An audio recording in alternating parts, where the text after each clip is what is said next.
अपन ने लेवल 1 और लेवल 2 दोनों के लिए जो रीट पात्रता परीक्षा है उसके लिए साइकोलॉजी की उत्कर्ष के मॉडल पेपर चला रखे थे और अपन यूनिट वाइज जो है टेस्ट देख रहे थे। अपनी जो है 2 यूनिट हो चुकी, तीसरी यूनिट की जो है 75 क्वेश्चन हो चुके। आज लास्ट के 25 क्वेश्चन बचे हैं वो देखेंगे, उसके बाद हम यूनिट 4 शुरू करेंगे। तो आज का पहला क्वेश्चन है, निम्न में से बुद्धि का बहुखंड सिद्धांत प्रतिपादित किया। तो बहुखंड सिद्धांत जो है बहुकारक सिद्धांत का ही दूसरा नाम है। किसका? बहुकारक सिद्धांत का। तो ये बात हम बार बार कर चुके। तो बहुकारक सिद्धांत जो है आपका किसने दिया था? थॉर्नडाइक ने दिया था। ठीक है। थ्रस्टन और केली ने दिया था समूह कारक सिद्धांत। कौन सा? दोनों अलग अलग चीजें ध्यान रखना। थ्रस्टन और केली ने कौन सा दिया था? समूह कारक सिद्धांत। अगला क्वेश्चन है, आप देखते हैं कि एक छात्र बुद्धिमान है तो आप डैश जो है इनमें से क्या करेंगे? मतलब अगर आप एक छात्र को देखते हैं जो बुद्धिमान है तो आप क्या करेंगे? निम्नलिखित जो ऑप्शन है उसमें से उसके अभिभावक को सूचित करेंगे कि वह बुद्धिमान है, तो ये कोई जरूरत नहीं है। ठीक है। उसे अतिरिक्त गृह कार्य नहीं देंगे तो ये भी कोई जरूरी नहीं है। वह जैसे अधिक प्रगति कर सके उस तरह उसे अनुप्रेरित या विप्रेरित करेंगे। बिल्कुल सही बात है। अगर आप देखते हो कि कोई छात्र बुद्धिमान है तो आपको ये करना चाहिए कि उसको कुछ ऐसी चीजें या ऐसे जो है कार्य देने चाहिए जिससे वो अधिक प्रगति करे। उसके लिए आपको उसको अभिप्रेरित या अनुप्रेरित करना चाहिए। उसके साथ संतुष्ट रहेंगे? बिल्कुल नहीं, संतुष्ट नहीं रहेंगे, उसको और आगे बढ़ने में मदद करेंगे। तो इसका उत्तर हो जाएगा ऑप्शन नंबर 3। अगला क्वेश्चन है, बुद्धि के समूह कारक या समूह तत्व मल्टीपल फैक्टर थ्योरी सिद्धांत के प्रवर्तक कौन है? ऊपर बात कर चुके कि बुद्धि के समूह कारक सिद्धांत के जो है प्रवर्तक या फिर जो प्रतिपादक हैं वो हैं थ्रस्टन एवं केली। ध्यान रखना, इनके साथ एक केली भी था। ठीक है। अकेला जो है थ्रस्टन नहीं थे, केली भी इनके साथ थे। अगला क्वेश्चन, ये तीसरी यूनिट है, उसके बाद में जो है आपकी चौथी यूनिट जो है आज शाम से हम शुरू कर देंगे। अगला क्वेश्चन है आपका, बुद्धि लब्धि जिसको IQ कहते हैं, उसमें जो है ऑप्शन में से कौन सी चीज शामिल है? एक मिनट, कौन सी शामिल है वो पूछा है। वैसे बुद्धि लब्धि बराबर क्या होती है? मानसिक आयु, लिख देता हूं मैं, मानसिक आयु बट्टा वास्तविक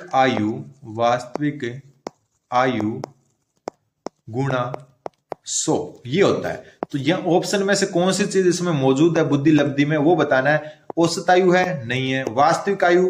बिल्कुल है। पारिवारिक आयु? कहीं नहीं है, कोई भी नहीं है। तो उत्तर क्या हो जाएगा इसका? Option number 2। यानी बुद्धि लब्धि में वैसे जो है क्वेश्चन पूछने का वैसे कोई सेंस नहीं है, लेकिन बुद्धि लब्धि में ये बोला है कि कौन सा सम्मिलित है, तो उसमें से जो है ऑप्शन नंबर 2 सम्मिलित है। वास्तविक आयु ये रहा।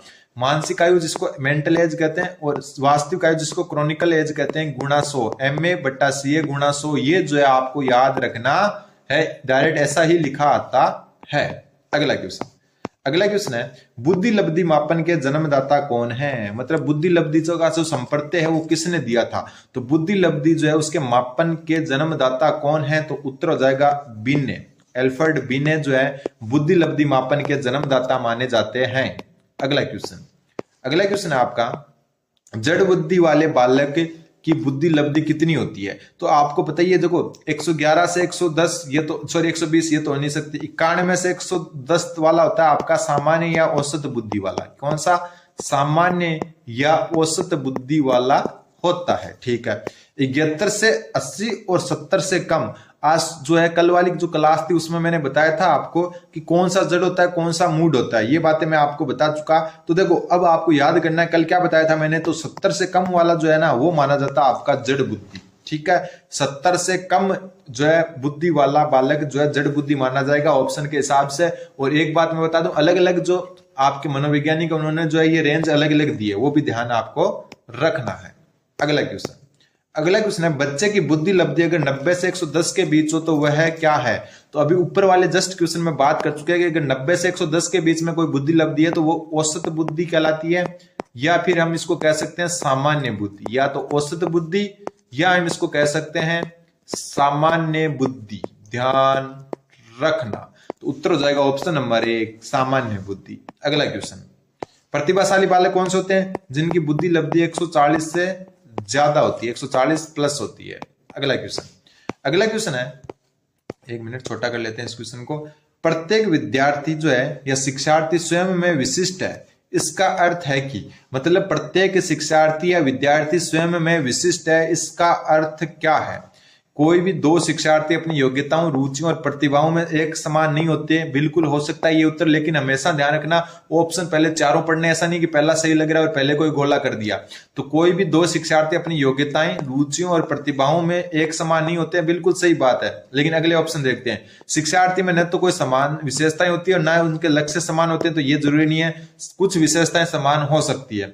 सभी शिक्षार्थियों के लिए एक समान पाठ्यचर्या संभव नहीं है, तो ये भी गलत है, संभव है। फिर एक विषम रूपी कक्षा में शिक्षार्थियों की क्षमता का विकसित करना है संभव है, तो ये भी नहीं है। चाहे विषम रूपी कक्षा हो या समरूपी कक्षा हो, आप जो है क्षमताओं को विकसित कर सकते हैं। तो अब आप देखो उत्तर 1 नंबर ही सही है कि कोई विद्यार्थी विशिष्ट है। इसका मतलब कोई भी दो विद्यार्थी है वो अपनी योग्यताएं, रुचियों और प्रतिभाओं में एक समान नहीं होते हैं, उनमें भिन्नताएं पाई जाती है।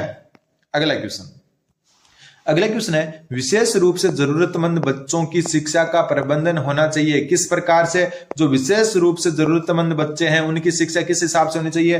तो ध्यान रख लेना इस क्वेश्चन को, उत्तर को भी रट लेना। रीट में पहले आ चुका है क्वेश्चन, दूसरे सामान्य बच्चों के साथ, यानी कोई विशेष रूप से जरूरतमंद बच्चा है उसकी भी शिक्षा दूसरे बच्चों के साथ ही होनी चाहिए। ध्यान रखना, समावेशी शिक्षा होनी चाहिए।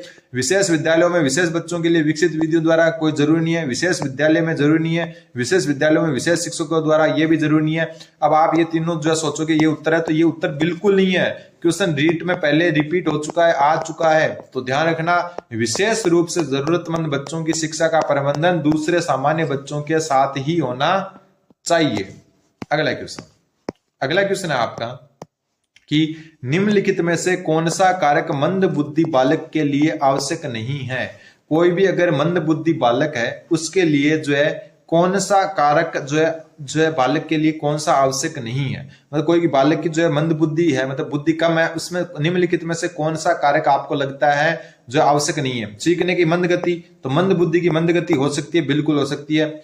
फिर अमूर्त चिंतन का अभाव, ये भी हो सकता है। मानसिक विकलांग या मंद बुद्धि है तो अमूर्त चिंतन का अभाव हो सकता है और मौलिकता का भी अभाव हो सकता है, लेकिन शारीरिक दोष होना जरूरी नहीं है। ऐसा नहीं है कोई शारीरिक दोष हो तो वो व्यक्ति मंद बुद्धि होगा। शारीरिक दोष और मंद बुद्धि का आपस में कोई लेना देना नहीं है। शारीरिक दोष और मंद बुद्धि का आपस में कोई लेना देना नहीं है। तो मंद बुद्धि बालक शारीरिक दोष युक्त तो कोई जरूरी नहीं होता, तो उत्तर हो जाएगा इसका ऑप्शन नंबर 2। अगला क्वेश्चन है, निम्नलिखित में से कौन कौन सी पिछड़े बच्चों की समस्याएं होती है? पिछड़े जो बच्चे होते हैं उनकी समस्याएं कौन कौन सी होती है? कम शैक्षणिक योग्यता, बिल्कुल। शैक्षणिक योग्यता कम पाई जाती है, बिल्कुल। संवेगात्मक समस्याएं पाई जाती है, खुद को एडजस्ट नहीं कर पाते, बिल्कुल। सामाजिक समस्याएं होती है, बिल्कुल। समाज में वो अपने को हीन भावना से देखते हैं खुद को ही, तो ये भी होती है। तो उत्तर हो जाएगा इनमें से सभी। ठीक है, इनमें से सभी जो है इसका सही उत्तर हो जाएगा। पिछड़े बालकों की समस्याओं में ये तीनों की तीनों जो है शामिल है। अगला क्वेश्चन है आपका, व्यक्तित्व विभिन्नता के आधार पर शिक्षा देने वाले निम्न में से कौन सा विकल्प उपयुक्त है? व्यक्तित्व भिन्नता के आधार पर शिक्षा देने हेतु निम्न में से कौन सा विकल्प उपयुक्त है वो बताना है। बुद्धि के स्तर के आधार पर बालकों का कक्षा विभाजन बिल्कुल नहीं करना चाहिए। लिंग के आधार पर बालकों का कक्षा विभाजन बिल्कुल भी नहीं करना चाहिए। लिंग के आधार पर गृह कार्य में भिन्नता बिल्कुल नहीं होनी चाहिए। बाल केंद्रित शिक्षण विधियों का प्रयोग बिल्कुल सही है। मतलब व्यक्तिगत भिन्नता के आधार पर शिक्षा देने हेतु निम्न में से कौन सा विकल्प उपयुक्त है? तो ध्यान रख लेना, बाल केंद्रित शिक्षण विधियों का प्रयोग करना। इसमें जो है मैं उत्तर जो है मान सकता हूं ऑप्शन 1 को भी मान सकता हूं। कैसे? देखो, अपन सब किस पर जाएंगे? ऑप्शन नंबर 4 पर जाएंगे। ठीक है, इसलिए मैंने इस क्वेश्चन को चेंज किया है। ऑप्शन 4 इसका उत्तर नहीं होगा। ऑप्शन 4 इसका उत्तर नहीं होगा। क्यों नहीं होगा? अपने को पॉजिटिव तो ये लग रहा ना कि ये होगा, लेकिन बात हो रही है विभिन्न जो व्यक्तिगत भिन्नता है उसके आधार पर अगर आप करना चाहो। ठीक है, इस क्वेश्चन को जानबूझ के मैंने पहले चौथा उत्तर बताया क्योंकि इनमें सब गलत लगेंगे और अपन लगेंगे कि कक्षा विभाजन नहीं होना चाहिए। ठीक है, लिंग के आधार पर भी नहीं होना चाहिए, तो बिल्कुल सही है। लेकिन बुद्धि, अगर आप व्यक्तिगत भिन्नता को आधार मान रहे हो तब आप जो है कक्षा का विभाजन बुद्धि स्तर के आधार पर कर सकते हो। ध्यान रखना कि कुछ ज्यादा सीखने वालों को अलग कक्षा दे सकते हो, उनको अलग, ये जो है मान्य है आपका। वैसे ये सही है, ये चीज करनी चाहिए, लेकिन बात हो रही है व्यक्तिगत भिन्नता के आधार पर। तो व्यक्तिगत भिन्नता के आधार पर ऑप्शन नंबर 1 सही होगा। मैं आपको जो है 4 जानबूझ के बताया ताकि आपको थोड़ा सा पता चले कि क्वेश्चन को ध्यान से देखना जरूरी है। अगला क्वेश्चन, निम्न में से कौन सा विकल्प उपलब्धि में व्यक्तिगत भिन्नता का प्रतीक नहीं है? निम्न में से कौन सा विकल्प उपलब्धि में व्यक्तिक भिन्नता का प्रतीक नहीं है। पूर्व अनुभव में भिन्नता हो सकती है, रुचियों में भिन्नता हो सकती है, पूर्व निर्देशन में भिन्नता हो सकती है, लेकिन लिंग में विभिन्नता जो है वो आपकी उपलब्धि में व्यक्तिक भिन्नता का प्रतीक नहीं है। तो उत्तर हो जाएगा ऑप्शन नंबर 2। अगला क्वेश्चन, इसमें से कौन सा कृत्य बाल अपराध नहीं है? मतलब कौन से जो है कृत्य यानी कार्य बाल अपराध की श्रेणी में नहीं रखा जा सकता? नशा करना तो ये बाल अपराध है, कक्षा से भाग जाना बाल अपराध है, झूठ बोलना भी बाल अपराध है, लेकिन कक्षा में अगर आपको नींद आ गई है तो इसको हम बाल अपराध नहीं कह सकते। ठीक है, कक्षा में नींद निकालना आपका बाल अपराध के अंतर्गत नहीं आता। अगला क्वेश्चन, विशिष्ट बालकों के अंतर्गत निम्नलिखित में से कौन सा बालक आता है? अपन क्या करते हैं, विशिष्ट बालक किसको मानते हैं कि या तो कोई बहुत ज्यादा प्रतिभाशाली बालक होगा उसको विशिष्ट बालक कहते हैं, या फिर जो है कोई बहुत ज्यादा मंद बुद्धि बालक होगा उसको विशिष्ट बालक कहते हैं। लेकिन ऐसा नहीं है, विशिष्ट बालक का अर्थ है कि वो किसी चीज में अन्य से भिन्न है, सामान्य से भिन्न होना। विशिष्ट का अर्थ हो गया सामान्य से भिन्न होना, सामान्य से भिन्न होना, भिन्न होना। जैसे पिछड़ा बालक है वो सामान्य से भिन्न है तो ये भी विशिष्ट बालक है। प्रतिभाशाली बालक भी सामान्य से विशिष्ट अलग है तो ये विशिष्ट हो गया। मंद बुद्धि भी विशिष्ट हो गया। उत्तर हो जाएगा इनमें से सभी। यानी विशिष्ट बालक के अंतर्गत कोई फिक्स नहीं होता, पिछड़ा भी आ जाता है, प्रतिभाशाली भी आ जाता है और मंद बुद्धि भी आ जाता है। अगला क्वेश्चन है, व्यक्तिगत भिन्नताओं के आधार पर पार्कहर्स्ट ने बालकों के लिए दी गई शिक्षा पद्धति कौन सी है? तो पार्कहर्स्ट या फिर पार्कहर्स्ट ने जो है दिया था वो दिया था डाल्टन प्लान या डाल्टन विधि। तो उत्तर हो जाएगा ऑप्शन नंबर ए। अगला क्वेश्चन है कि किसी बच्चे में सृजनशीलता विकसित करने के लिए अध्यापक को क्या नहीं करना चाहिए?